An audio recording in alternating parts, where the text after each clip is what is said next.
Hey guys, it's Rob, and this video is for Brian with a Y, just about how I set up my 401 Gyro. This helicopter is the EXI 450, which is the first 450 helicopter that I built, and it's stock standard as the day it was built, except for what I've just done now is put on the 401 Gyro.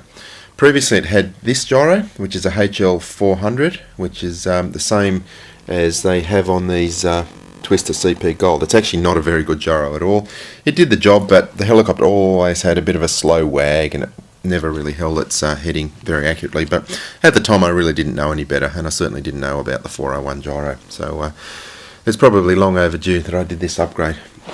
But okay, firstly, what I do is my hot glue fix, and I've got other videos of that, so I didn't repeat that video, but basically I put a little bit of hot glue on the top of the circuit board, press it back into the case, and then fill the entire remaining space with hot glue, so much so that it's overflowing, and you actually have to squeeze the back of the case on and hold it down while the hot glue cools, so it's nice and solid. I also always use 2 layers of foam. I didn't have 2 layers, but what I did have was one thick layer of foam which came with my little Asan GA 250 gyro, and it's a little bit spongy. It sort of does the same thing as 2 layers of foam, so I've just used that, and it does actually work just as well. What I also do is secure these wires as they come out of the Gyro about 1 inch, 2 centimeters from there.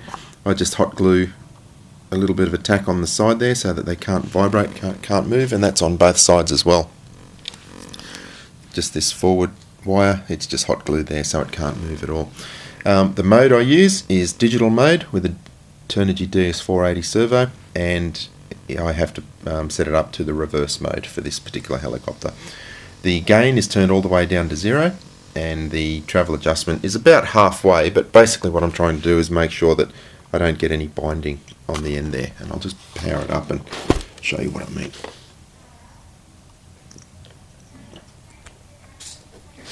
Okay, I've got the radio turned on here. Okay, there it's initialized. Now you can see with this Gyro, when it's got a red light on, it's actually in heading hold mode. And for the setup, you need to put it into rate mode, because what that does is it centers this tail pitch slider, and you'll see as I move the stick left and right, it's not reaching its extreme at all.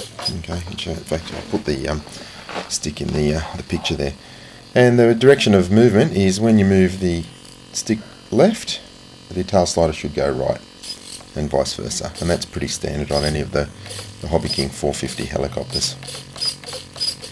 What I had to do with the 401 Gyro is move the servo horn, or the ball, in one slot. It had too much mechanical gain. It was working okay with the HL 400, but for this Gyro it's a bit more sensitive. I had to move that ball in one notch, so otherwise it was getting a bit of a wag, but it's fairly good now. As for my gain settings, I've got on the spectrum -38 for rate mode, and I've got +60 for heading hold mode, and when you select between the 2 positions you can see the light going on and off, and you can see what's actually happening is when you turn the nose of the helicopter to the left,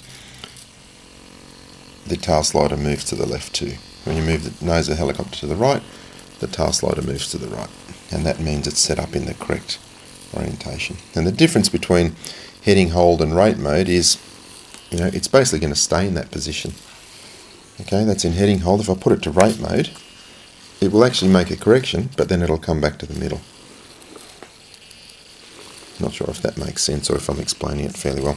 But anyway, what I'll do, it does fly brilliantly with the new 401 Gyro, and what I'll do now is I'll power it up and go outside and have a quick in-flight video for you, and show you just how nice this gyro holds. There's absolutely no drift on it at all, so I really think extra padding and the hot glue fix inside the Gyro leads to no drift.